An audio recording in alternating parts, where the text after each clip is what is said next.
What's happening, fishing friends? Welcome to another episode.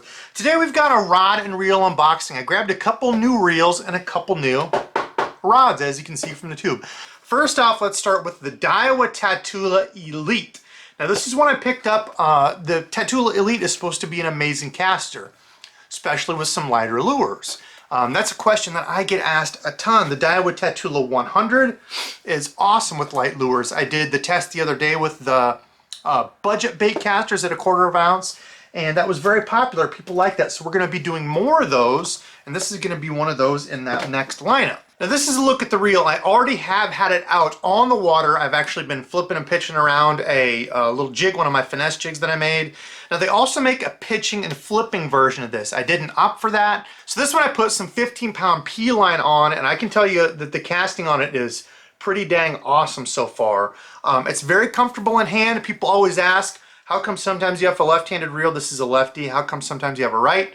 I use both left and right-handed reels, so usually it's whatever I can find the better deal on. That's the nice part about using both, is a lot of times you can find one at a discount, so I get that one. Now what makes a lot of the Daiwa reels so cool is the T-wing system. So for any of you that don't know, and I believe the T-wing system starts at the Daiwa Tatula CT, which is like $120. But when you push the thumb bar down, it has a much larger area here where your line guide is. That opens up, so when you cast, it's not banging on that line guide as much, right? So it's got a bigger spot, bigger opening. That line can move freer in there. Now some would say to get max distance, you need to make sure that that is even in the center every single time. But I can tell you, it definitely does feel freer when you cast with it. Now, does that translate in having a T-wing system automatically means it's going to cast farther than other reels at that price point? I don't know. I want to do some more casting myself, but I can tell you the feel of it is quite open. So a quick look at the features on mine. I got the 7.1-to-1 gear ratio. This reel weighs 6.7 ounces, has a max drag of 11 pounds. This specific model, the 7.1-to-1, brings in 29.8 inches per revolution of the handle. And it has a 7+1 ball bearing system. Now one thing about the Daiwa reels, I feel like it's a love or hate thing. Now with the Daiwa reels, it is a magnetic brake controlled from the outside. So you've got your outside dial here. I like the dial. It's extremely low profile. You don't have to worry about accidentally hitting anything. It's pretty easy to turn. You can just put your thumb there and turn it. I like it that it's not super easy. It takes a little bit of force, but the brakes work great on it. Taking it out and casting it, it does feel like it's going to be a good caster. Extremely comfortable in hand. I have it on that FX rod that I showed you all a while back.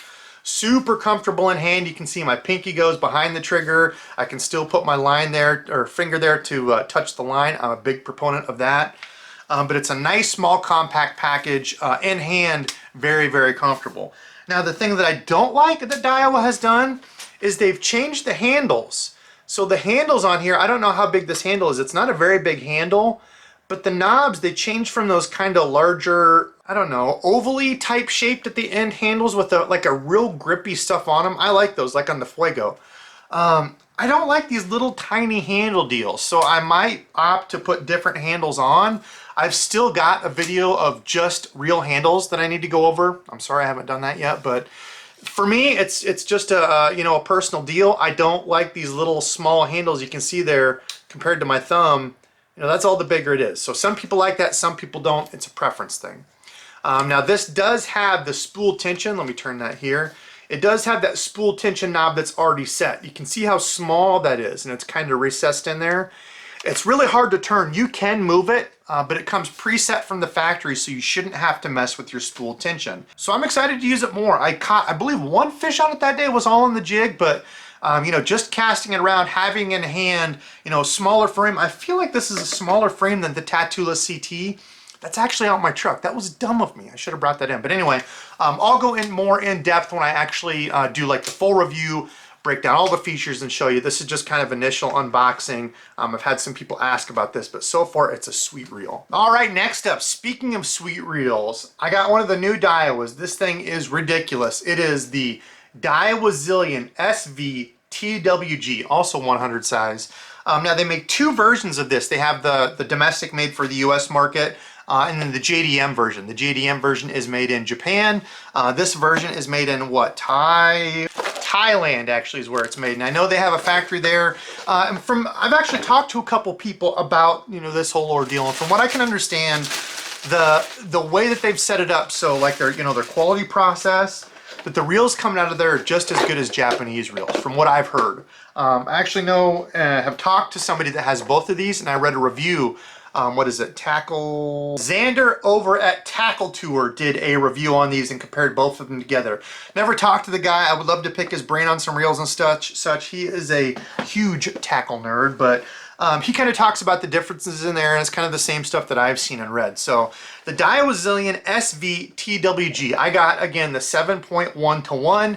As you all know, like a 7-speed is my favorite. And again, it's going to depend on the spool size, how fast that 7-speed really is. There's some 7-speeds that are bringing in like 32 inches of line. You can see with the 7.1:1, that's bringing only 29.7 inches per one turn of the handle. So it depends on the spool size. The bigger spool you have, the more line it's going to bring in for a reel that is the same speed, right? So always keep that in mind. But this reel, the domestic version, weighs 6.7 ounces, as you can see there. I believe the JDM version weighs 6.3 or 6.4. It's a little lighter. It has an aluminum main gear inside of it, where this one, the US version, has a brass main gear. So for me, generally brass is going to be more sturdy. I know there's kind of pros and cons to each, but I'm fine with this weighing a little bit more. It's still, sub 7 ounces, 6.7 ounces. This thing is not heavy at all, so feels great. Now this has a max drag of 11 pounds, and you can see this is a little bit smaller line capacity. So when you look, 14 pounds fluoro/nylon, that only holds 100 yards. Now you compare that to the Tatula Elite that I got, 14 pounds on it, it holds 125 yards. So bigger spool on this one, the Tatula Elite. You can see it's got a smaller, little bit more shallow spool, and that's kind of conducive of a better reel for casting light lures. It's going to have a spool that doesn't hold as much line, doesn't need as much inertia, movement to get that spool going when it's holding less line. So that's something you're going to find in, like for example, a BFS reel, a Baitcaster is going to have a real small, tiny, shallow spool. So that's one thing they've done here. Taking it out of the package, man, it is like super, super smooth. That's the thing I noticed. And this is a $300 and something reel. So it should be, right? And I know it's not for everybody, but I get questions on this stuff a lot. One thing that irks me is when I hear reviews of people saying, well, there's no reason to go above a Baitcaster, that this much, or never spend this much, I would never go this low on a Baitcaster, etc. When they've never used those, right? I've never used a Baitcaster under $150. You couldn't get me to try one. Or I've never used a Baitcaster over $200. You'd never see one in my hand. Well, how do you know, unless you've tried one or something? So that's what I try to do. Have kind of a few different reels, and it doesn't matter to me the price, the name on it. I like to use a bunch of different stuff and give that feedback to all of you in case you're interested in buying one. Because to me, if you're going to make an informed decision, you have to do your research and try those. I wouldn't feel comfortable doing a review if I'd never used X amount of reels, right? So that's just me. You can see the brakes are handled. Here on this reel, it's right under it. We're gonna go way more in depth on these brakes. This has a really cool, unique braking system. Now again, the same thing with the little small reel handles. Personally, I'm not a fan of these. I know some people like them. It's just not my deal. Now the spool tension knob, again, it does come already with that preset spool tension knob, so I'm not even gonna mess with it. Daiwa intends for you to use it just like this, so that's the way I'm going to use it for my testing, so I can give that feedback to all of you. But this reel feels awesome. The thumb bar clicks over, it's quiet, it's small, fits great in the hand, and I mean, as far as a looker of a reel, this thing is beautiful. That kind of gunmetal-y silver, absolute beautiful reel. But we're going to go more in depth on this when I do the review. I've actually already used this. I took the line off and stuff because I'm going to try something different, but we had a good day. Good day using this. I got a bunch of fish on it to test, but more to come soon on that when I do the actual tabletop breakdown, more in-depth review, talk about casting and all that. Now, okay, so this was my first time ordering from American Legacy. I grabbed a couple rods from them. I saw they had some sales, and then my guy Hellabass, I've told you about him. He had me on his podcast a while back, super nice dude. He has like a discount code or whatever, so I got extra money off. I use it on top of the sail and got a couple good deals on some Dobyns rods. I'm trying to be careful here on camera. I don't want to give myself a self-amputation on camera. Okay, so I do like that they put padding on all three ends. So end, middle, and end. That way this isn't banging these guides if they just put it on like one end that I've seen before, some companies. Then these guides in here are banging. That's when you get chipped or broken guides. Now, that doesn't mean these are going to be perfect, but we're going to see. Okay, first up, now that I got that all out of there, I got the square bill rod of the Fred Rombanus series in the Dobyns line here. Now, I understand this is pretty close, if not exact, to the Dobyns Champion XP. It does say Champion Series, but of course, this is his series, the Boom Boom. If you don't know Fred Rombanus, hopefully I'm saying it right. He's a huge frog guy, so I love him. Automatically, anybody who loves frogs is a friend to me. But he seems like a funny guy, cool guy to hang out with. But I want to check out his rods because he has a special square bill rod in this series, and this one was on sale. So, and when you look at the action of it, I'm guessing it's going to be, yeah, pretty decently soft. I'll show you this in a different view here. Pretty soft here, you can tell, but it's not like a regular crankbait rod. It's not bending clear over like something that you would throw lighter cranks on. And this is the way I like my crankbait rods. A little bit stiffer of a crankbait rod, but still with a good bend in it. So it's not an extremely whippy, real soft rod. And that's because when I'm throwing a crankbait, you can see there, look at that bend. Look at that, yeah. When I'm throwing a square bill around wood and such, or grass or anything where I have to rip it out of, if you have a real super soft noodly rod and you're trying to rip it out and bang it off stuff, it feels like a sponge, right? When you have a little bit stiffer crankbait rod, it makes that a lot easier. You can pop it over stuff and fish a little bit more aggressive. So the rating on this, of course, it's a 7 foot, 5 power in this crankbait version. Rated for line 8 to 17 pounds, 1/4 to 1 ounce. It's a medium heavy, moderate fast, and they say it can be used for crankbaits, jerkbaits, and topwater. Now, one thing I always make sure that I do is I look straight down the spine to make sure it's spined correctly, to make sure that all of those guides are in line. You don't have any, you know, when you're looking at the guides like this down the rod, they should look like that. You should be able to see down all of them. You don't want to have some that are, you know, twisted off to the side or twisted this way. If it is, there's a good chance you're going to have troubles with it. I don't even want to mess with it. The second thing I do is I look at every single line guide here to make sure the insert, that kind of dark part inside there, to make sure that none of those are chipped or cracked. A good tip that Tackle Junkie gave is he takes a Q-tip and runs it around the front side of it and the back side of it. If there's any chips or cracks, it'll catch those little hairs of the Q-tip when you run it around and kind of pull it off. So great tip from Jim. Thank you, sir. The line guides, as you go down, they're not micro. So you can see here compared to my thumb, they're kind of that medium size, which is my all-around favorite. Not the little tiny ones, but they're not big, huge, annoying guides on there. Okay, now the other thing, this is the Fuji reel seat, as you can see there. Very comfortable, nice reel seat once you put it in hand. I do like that the trigger's a little bit longer. I've said before, I'm a fan of that. Now, I don't really get all, you know, upset about whether this is an open blank design or not. Like I've said a lot of these before, just a sleeve. If you put your finger on the line, you're going to get more sensitivity anyway, or use braid if you're that concerned about it. But, and I didn't tell you either that these are the Fuji K-frame, which are great guides.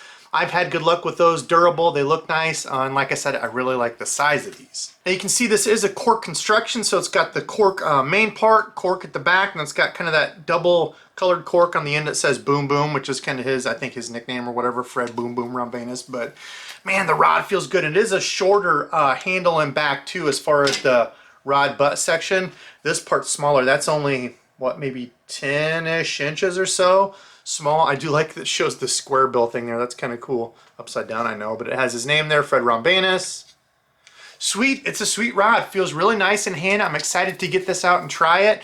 And this is something, a rod like this, a little bit stiffer rod I like for especially those bigger square bill crankbaits. So like your 2.5s or those S cranks.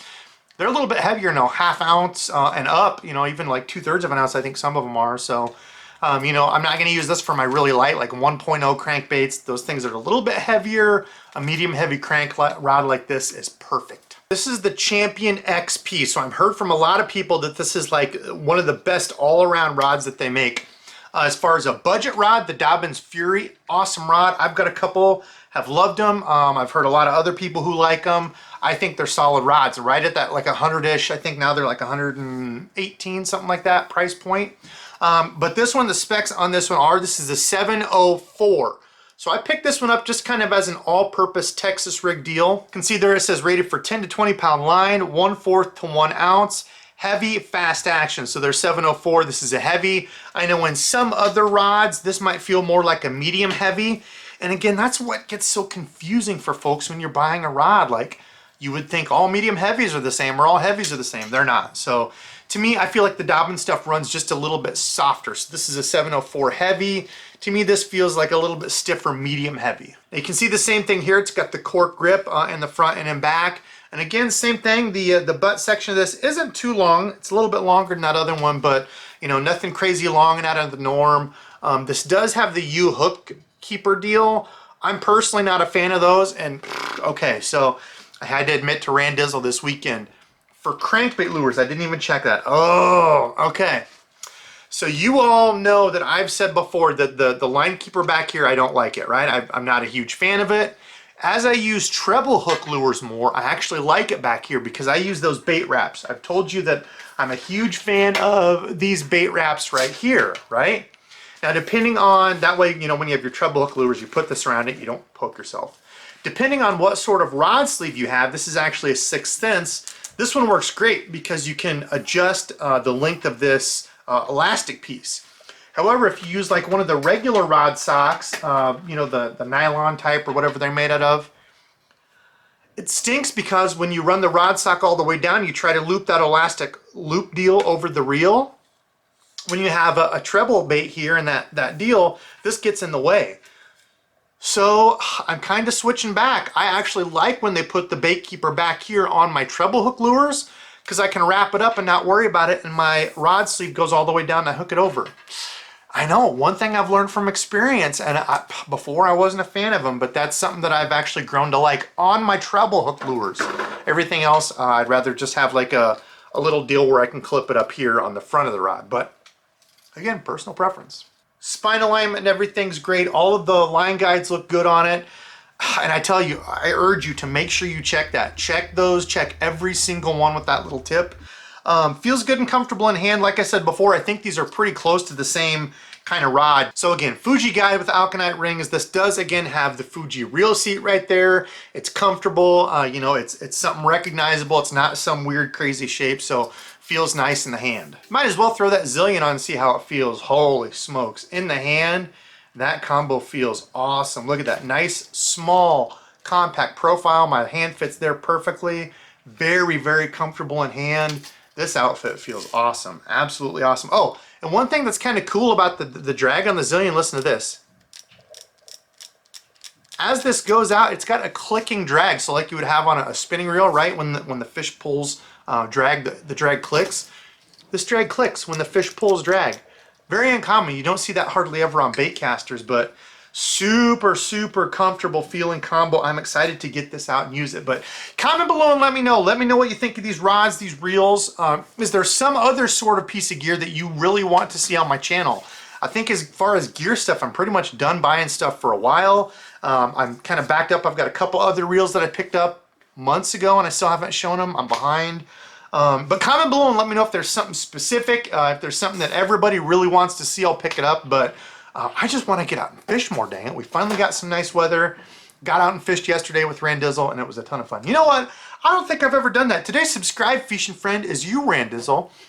Behind the scenes, there was actually one time when I was done with YouTube. I was completely done. I took like a month off, and I wasn't going to upload anymore. I was content being done. And he was the only person that talked me out of it. Randizzle is a great guy. He's always there backing me on the YouTube stuff. He's been there since day one. Hasn't questioned it ever. Has never made fun of it. I had some friends that were kind of close that kind of made fun of it. Kind of upset me. But hey, what do? You keep moving forward. So Randizzle, thank you for always being there, brother. And thank you everybody else who is there for me on all of my vids and keeps the thumbs up, keeps the comments going, keeps the likes going. You all are what make my channel possible. So I try to put a lot of the money that I get back into the channel with gear, giveaways. I've done, I don't know how many giveaways. I've got more of those planned because we've got a big one coming up, fishing friends, 100,000. I didn't think that would be possible for a long time. But anyway, that's enough for me. Comment below, let me know what you think out of all this gear, if there's something you really want to see. But thank you all so much for watching. I appreciate you, and until next time.